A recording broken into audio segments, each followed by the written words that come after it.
So welcome back to our homeland. It's great. Thank you very much. Yes. Thank you.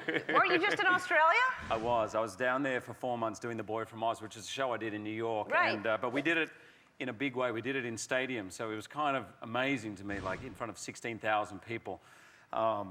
Every night I would go out into the audience, and it sort of shocks me. I mean, Australians are fairly forward.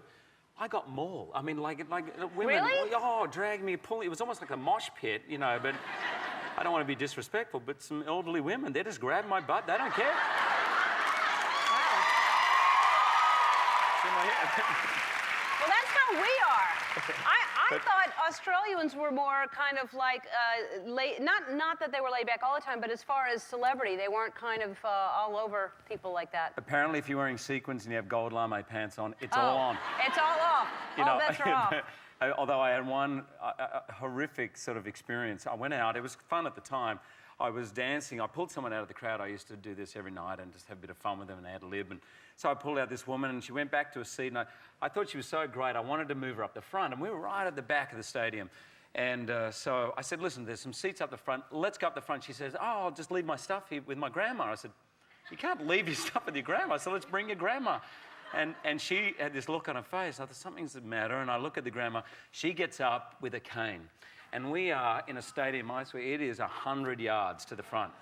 So I thought, okay, this is going to be problematic. This is going to take a long time. So I said, come on, Grandma, get on my back. So she was a big woman too, let me tell you. I put her on my back and we walked down, right? And I dropped her off at the seat. And as I dropped her off, she was like this, and I thought, geez, I was the one carrying you. Anyway, I got a letter from her about 3 weeks ago from this grandma who told me that that evening, this woman has a pacemaker. That evening, she was administered into hospital, and her heart stopped 3 times. They had to start her heart 3 times. And I'm reading this letter with my jaw like this, ready to turn and see like a summons to court or something. Yeah. And she just said, I don't want you to feel bad. I'm only telling you this because you're the first man in my life who has stopped my heart. Oh. That's sweet. And how long have you been married? 10 years. 10 years. Yeah, just celebrated our 10th anniversary. Now, I don't know why. That beautiful wife. And now, I don't know why, but this was brought up in the production meeting this morning. Do people make a big deal like your wife is 8 years older than you? Is that right? I can't reveal. Yeah. She's older than you. She's older than me, yeah. And is that, like, when you first met, was that a deal at all? The thing is, I met my wife, and I was 26 at the time, and she was the star of the show. It was my first job. And, look, I was single. I was very happy to be single, and I met her, and life with her was 10 times better than anything I could work out for myself. It was just, when you meet someone you love, numbers, it just all goes out the window. It doesn't really matter. You just fall in love. And, you know, some people have asked me about it, but if anyone's ever met my wife, really, they think that I'm much older. I'm far more sensible. And my wife is actually a real rebel and very much like a 13-year-old. Really? Oh, yeah. Wow. It's kind of a weird thing, but I'm very much the paternal influence on her. Now this, you look a little older in this picture without hair. Was this this morning? Explain this. What's happening? This is from a movie called The Fountain, which I have coming out. And the director is very full on. This is Darren Aronofsky. He loves to get blood from the stone. I love this guy. He's an amazing filmmaker. And he says, Hugh, we're going to shave your head, and you have to shave your entire body. I was like, but Darren, my costume comes down to here. It's like a full costume. He goes, no, it'll be that feeling. And I thought, okay. So I'm shaving away. Don't worry, I didn't do everything. Yeah. I'm not worried. I don't care. No.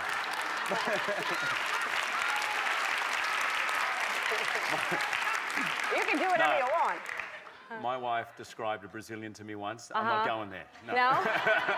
I just would think it would be itchy growing back, but you know. That's the thing. Yeah. That's a horrible thing. You realise after a couple of days, you're just itching all over the place. And, you know, ingrowns, it's just not good. Yeah. No. So you shaved your entire body except for that? Yeah. I got to admit, you see, there's nothing like taking a shower with a bald head. You should give it a shot. Everyone should try at one point in their life. No, I bet. I bet that would be beautiful. really fun to have nothing to worry about ever. Yeah, exactly. Yeah, that's sunscreen. That's the only thing you got to worry about. Yeah, a lot of sunscreen.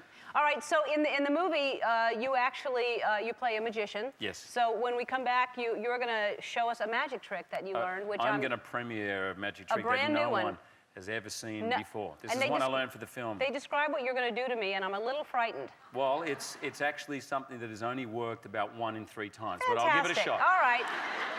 Fantastic. I may be shaving my head after this, so we'll be right back. We're back with Hugh Jackman. All right. Now, so did you learn, were you a big fan of magic before you did this? You know, I was probably average fan. I was always interested, particularly in magicians and what makes them tick. But I used to be a clown at kids' parties. But apart from that, I really didn't know a lot. And so you had to learn a lot. I had to learn a lot. I learned from Ricky Jay, who's one of the world's greatest magicians, and I was very honored because he loved the film, he loved the script, and we worked a lot together, and he gave me a trick that no one else has ever done before. He'd just been trying it out, so it's kind of, I wanted to do it here with you. It's a world premiere, so it's really, I suppose for you guys, something exciting, and I don't want to put too much pressure on it, but yeah. All right, well, let's do it. Let's do it. What do we do?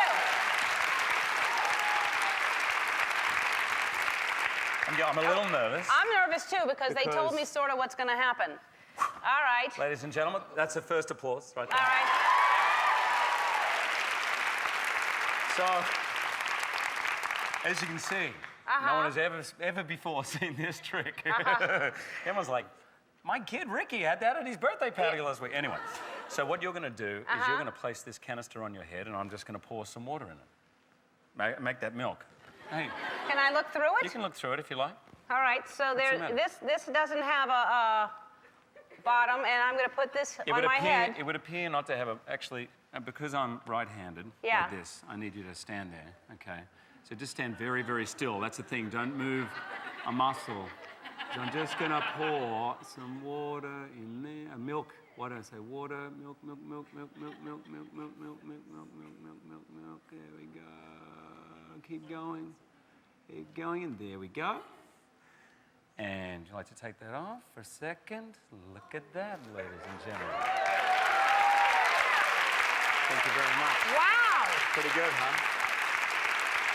Now, the name of my movie is called The Prestige, and what that means is there's 3 parts to a magic trick. There's the pledge, which is, ladies and gentlemen, I'm going to pour milk into this bottomless can. The turn was me actually doing it. The prestige is having it come back. So I want you to put your elbow like this. You can do it with this elbow. Just like that, nice and crooked. I'm going to put this here. Now, I want you to put your elbow on top here. So just start doing that and keep doing that, okay? Just keep going. Keep going. Yeah. Keep going. All right, you ready? Yes, I'm waiting for Oh, look at what you've done. Oh, yes, ladies and gentlemen. And you can drink that if you like. No, thank you. The Prestige opens in theaters everywhere today. We'll be right